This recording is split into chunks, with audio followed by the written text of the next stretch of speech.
โดยสบายดีสบายดีสบายดีเนาะมาเจอกันครั้งแรกทุกคนเน้องมื้อนี้อยากขออนุญาตถามชื่อมีชื่อว่าจังไดเนาะซื้อพรปัจจุบันมีอายุจักปีแล้วอายุ47 47ปีโดยอืม47ปี47ปียังบ่จบโรงงานเนาะทุกคนเนาะโดย47ยังแจ๋วเพิ่นว่าเอ่อเคยมีครอบครัวบ่ เคยมี เคยมีเนาะ โดยมีลูกมีหยังนำกันบ่มีมีจักคน3คน3คนเนาะโดยใหญ่เบิดแล้วบ่แต่ละคนเนี่ยใหญ่แล้วผู้หลาก็10ปีโอ้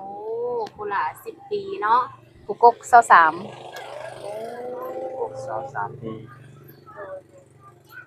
โดยเป็นโสดมานี่หล่นแล้วบ่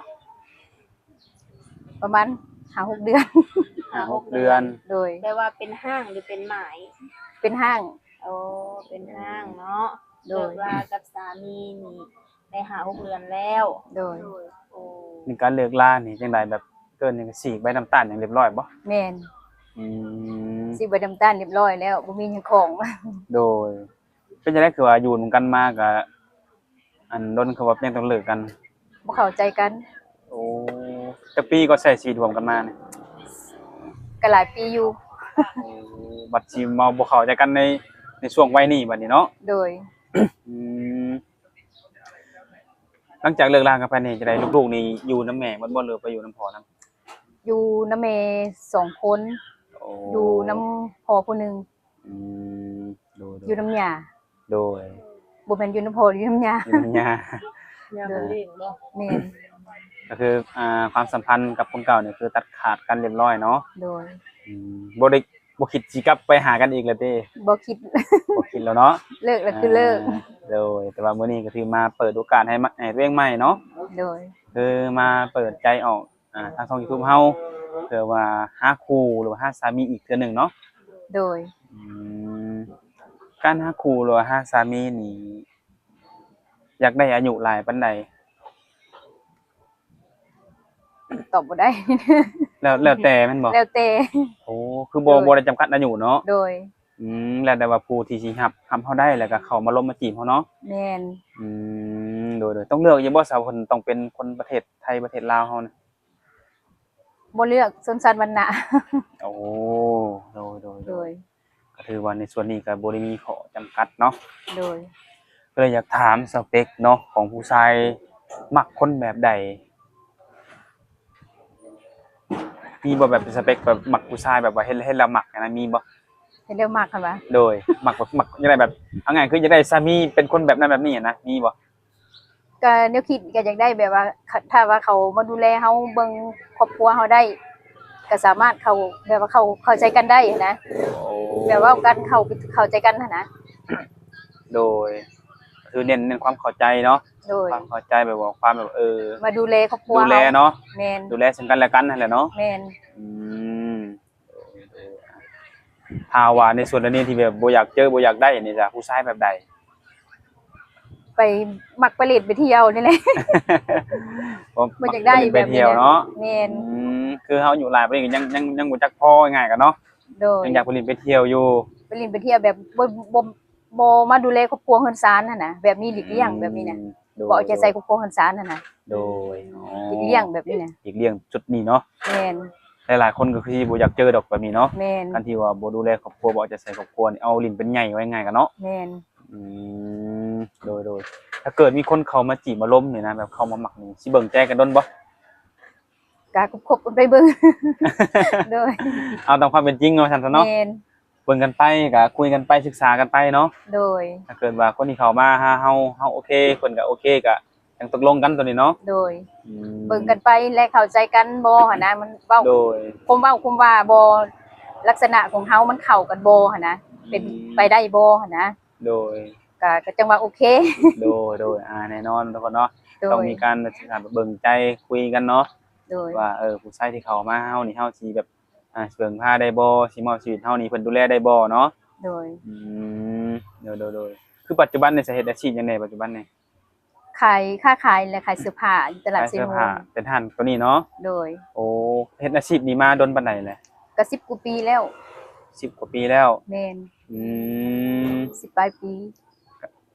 ขายเสื้อผ้าเด็กน้อยเสื้อผ้าผู้ใหญ่นํเนาะ แม่น อืมอันนี้คือมาเช่าเพิ่นบ่หรือว่าเป็นที่ตัวเองเลย อันนี้ว่าเฮาก็เซาก็บ่แม่นเฮาจ่ายเป็นรายวัน โอ้ ก็ วันละเท่าไหร่จ่ายเพิ่นนี่ วันหนึง30 30,000 แม่น อื 30,000 มโดย ถ้ารวมก็เป็นปีหนึงก็สิไปล้านนี่ โดยหลายเป็นปีเนาะ แม่น อืมคือมาขายอยู่นี่บ่อัน10กว่าปีก็ แต่เก่าก็อยู่ในห้องเซาเป็นห้องอยู่ อืม เซาเป็นตึกแล้วมันแพงเด้มันแพงกับ โดย สู่บ่ไหว ก็เลยออกมาขายอยู่นอก เคยขายอยู่ทางไหนที่นี่บ่ แม่น เป็นได้รายได้บัดนี้ลองอยู่นั่นกับอยู่นอก ตัวใดขายดีกว่า ก็อยู่นอกก็พอได้อยู่หักช่วงนี้หน้าฝนมันก็บ่ปานใดช่วงนี้นะ โอ้แน่นอนเนาะ แม่น ลูกค้าจะไล่หน้าฝนจะบ่ค่อยออกจากบ้านเนาะ แม่น ไล่ อืม ค่าจะบ่หลายช่วงหน้าฝนยามแล้งก็พอได้ขาย โดย คืออันนี้ก็เป็นอาชีพหลักๆเลยเนาะ โด ที่ ย ว่าหาเงินเลี้ยงลูกเลี้ยงเต้าเนาะ แม่นอาชีพหลักเป็นของครอบครัวเลยอันนี้นะ เป็นเสาหลักของครอบครัวเลย โดยคือแบบลูกผู้ที่อยู่นำแม่พ่อนี่น่ะเพิ่นได้ไปเฮ็ดเวียกเฮ็ดงานอยู่บ่ซะ ลูกสาวบ่ โดยอายุจักปีแล้วลูกสาว ได้23 โอ้เจ้าสามแล้วเนาะยังบ่ทันมีครอบครัวบ่ ยัง อืมถ้าว่าทั้งแม่พรสิมีสามีใหม่ทั้งลูกเพิ่นเห็นดีนำบ่ ก็มันก็แล้วแต่สิทธิของแม่นี่นะ โอ้ยัน ควา ว่า มสุขของแม่เนาะ ยันว่าลูกห้ามแบบว่าแม่เลิกกับพ่อไปแล้วเจ้าบ่ต้องมีผู้ใหม่เด้อบ่ต้องมีไผแบบเฮาห่วงเจ้าอันนี้สิหั่นนะ โดยแล้วแต่แม่ แล้วแต่แม่เนาะ โดย คือว่าลูกสาวก็คิดเห็นความสุขของแม่คือกันเนาะ โดย ใดๆแม่มีความสุขลูกสาวก็ดีใจนำเหมือนกันเนาะ โด ลูก ย สาวก็มีความสุขนำหั่นแหละ โดย โอ้โดยก็ถือว่าในส่วนของลูกนี่บ่มีปัญหาหยังเนาะ โดย อืมถ้าเกิดว่าได้สร้างครอบครัวได้สาต้องเอาเพิ่นมาอยู่นำบ่หรือว่าต้องไปอยู่นำเพิ่นนี่ก็ได้บ่ ก็แล้วแต่เฮาเว้ากันเนาะอันนั้น โอ้ น่ะเฮาสิอยู่ไสตกลงกัน บางที ถ้าว่าอยู่กันไปคบกันไปก็แล้วแต่เฮาเว้ากันแบบนั้นนะอยู่ไสก็ได้ เพราะเนื้อคู่เฮาก็บ่ฮู้ว่าสิเจอเนื้อคู่ทางใดเนาะ โดย บางทีอาจจะเจอทางไกลหรืออาจจะเจอแถว แม่น ใกล้ๆกันก็มีเนาะอืม จักสิเป็นแบบใดหั่นนก็ยังบ่ฮู้นะ มันเป็นเรื่องของอนาคตเนาะ โดย อ่า ก็คือว่าอะไรอย่างก็แล้วแต่ต้องได้ร่วมกันเนาะสองคนเนาะ โดย ตกลงกันสิแนวใดก็ค่อยว่ากันเนาะ โดย อืม คือนมไทยนี่เคยล่มอยู่บ่แม่ บ่เคย บ่เคยเนาะ โดย คือมื้อนี้ออกมาเปิดใจนี่ต้องมีอยู่แล้วนมไทยเนาะคิดว่าสิร่มน้ำเพิ่นได้อยู่บ่ ก็น่าว่าจะได้อยู่ ได้อยู่ ก็ เนาะ ศึกษากันไป โดย เออ ครับ ศึกษากันไปคบกันไปเบิ่งศึกษากันไปเบิ่ง อ่า เบิ่งใจกันไปก่อนน่ะนะ ต้อง โดย ต้องเอาใจแหลกใจเนาะ โดย สิฮู้ หนุ่มไทยหนุ่มลาวเราหนุ่มไปทำงานอยู่ต่างประเทศก็ลองเข้ามาร่วมกันเบิ่งเนาะ โดย บางทีสนิทสแนนเฮาเนาะ โดย ได้โอ้ได้ร่วมกันบางทีก็เข้าใจกันก็มี โดยแม่น โดยถ้าว่าเพิ่นสิมาหาได้ซะให้เพิ่นมาอยู่บ่ ก็แล้วแต่เพิ่นสะดวกเนาะ โอ้โหถ้าว่าเพิ่นสะดวกนี่ก็คือทั้งแม่พรก็ยินดีต้อนรับเพิ่นบ่ โดย โดย แล้วแต่เพิ่นสะดวกแบบว่าเฮาล้มกันไปคบกันไปหันนะ โดย ก็แล้วแต่ว่าเพิ่นสะดวกเพิ่นมาได้บ่อีหยังหันนะ โดย ถ้าแม้ว่าได้แบบร่วมกับไผสักคนสมหวังสมหวังนี่สิมีแบบการจัดงานแต่งกันอีกบ่แม่ ก็แล้วแต่สองคนเฮาเว้ากันเนาะ สิแต่งบ่หรือว่าเฮ็ด โด ที่ ย เฮ็ดที่ตามคลองสื่อบ่ก็แล้วแต่ตกลงกันเนาะ แม่นแล้วแต่เพิ่นแต่ตกลงกันอ่ะนะ โดยบางทีเพิ่นสะดวกเพิ่นอยากจัดจังไดจะจัดก็เฮาก็ต้อง แล้วแต่ ตามเพิ่นเนาะ โดย ถ้าโอ๊ยเฮาก็อายุหลายแล้วก็เฮ็ดตามที่ตามคลองเฮาก็ได้แล้วสนิทก็ว่ากันตัวนี้เนาะ แม่น อืมโดยทุกคนเนาะก็มีแต่ว่าให้แหละทุกคนหนุ่มๆคนใดที่ว่าหาคนที่แบบ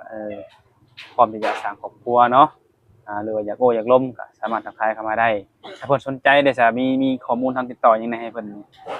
มีเฟซมี LINE มีแอปบ่ มีใช้แอปอยู่ แต่แอปอยู่เนาะ โดย LINE ได้มีบ่ ไลน์บ่ได้ใช้ โอ้เฟซเด้ เฟซใช้ ก็ถือว่ามีเฟซแล้วก็ WhatsApp เนาะ โดย เพราะว่าเพิ่นก็สิได้ติดต่อโทรลมกันแชทข้อความลมกันนั่นแหละเนาะ โดย มันจังสิ เขาเข้าใจกันบางทีในการแบบว่าสิให้เพิ่นมาหานี่ก็บางทีเพิ่นอาจจะยังบ่สะดวกเนาะ โดย ก็ต้องคุยกันผ่านโทรศัพท์ก่อน แม่น คุยกันแล้วเขาเข้าใจอยากมาเยี่ยมมายามหาสู่กันก็จังว่ากันตัวนี้เนาะอืมก่อนเนาะช่วงนี้หน้าคนก็ค่อนข้างลำบากนะแม่เนาะในการขายเครื่อง แม่น อืม คือแม่น่ะเป็นคนแถวเชโนนี่บ่เรือว่าเท่าใด บ้านเกิดเมืองนอนหว่า โดย เวียง โอ้ถือว่ามาไกลเลยเนาะ วียงแม่น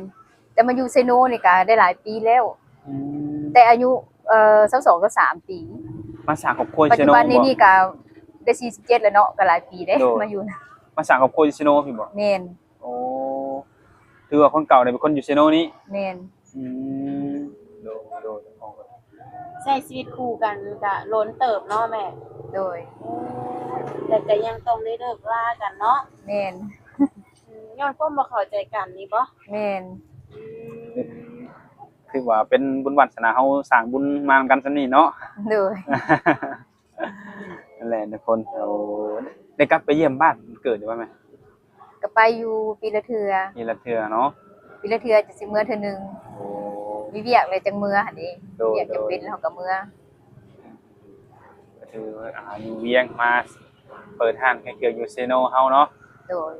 ผู้ใดไปไกลมาก็แวะอุดหนุนได้คนอยู่นี่แหละมองจะจ่อทางเข้านี่แหละเนาะ โดยแม่น ไปทางไทยรถไทยเนาะ ใช้รถไถนั่น ชื่ เนาะ อดีรถไทยก็แวะเลยก็ได้ อืม แถวทางเข้านี่เลย โดยก็มีเสื้อผ้าผู้ใหญ่เสื้อผ้าวัยรุ่นแล้วก็เสื้อผ้าผู้เฒ่าเด็กน้อยนํเนาะ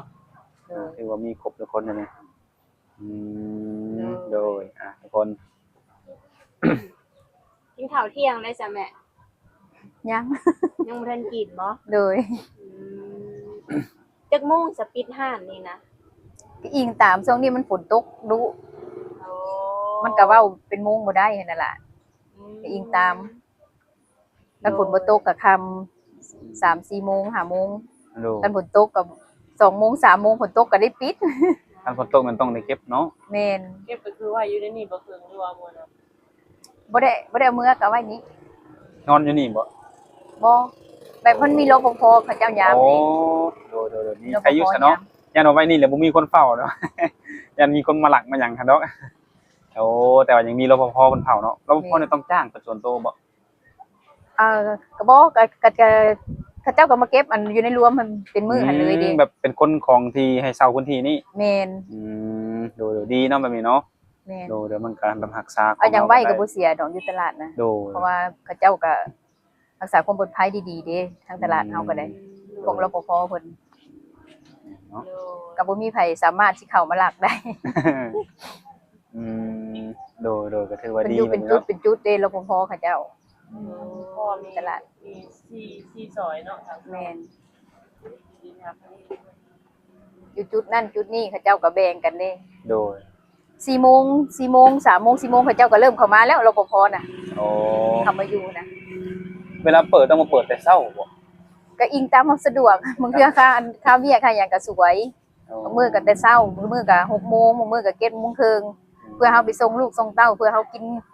แต่งอาหารให้ลูกกินข้าวไปโรงเรียนเพื่อไปส่งลูกเด้ โดย เฮาคนตัวผู้เดียวหั่นนะ มันก็เลยยาก แม่นเนาะเฮ็ด เพื่อหัน เพื่อน เพื่อ แน่ นี่ เนาะกดเซ็นเรียกน้ำท่านพี่แน่ หน้าที่รับผิดชอบครอบครัวกันซ่านเพิ่นเฮาผู้เดียวหั่นนะ โดย ลูกเก็บลูกไข่กับผู้เดียวเดี๋ยวตัวผู้เดียว โอ้พี่น้องก็บ่เคยบ่ได้มีเนี่ยตัวผู้เดียวได้มาอยู่อันเซโนก็ได้ โดย มาอาศัยทั้งนี้เป็นพี่เป็นน้องเด้ อืม เดี๋ยวตัวผู้เดียวนี่แหละอยู่กับลูกนี่แหละ2 คนนี่ โดย ข้าวโอซิ โดย อยู่กับ2เป็นลูกนั่นแหละ น้องทุกคนคือว่าหั่นแหละทุกคน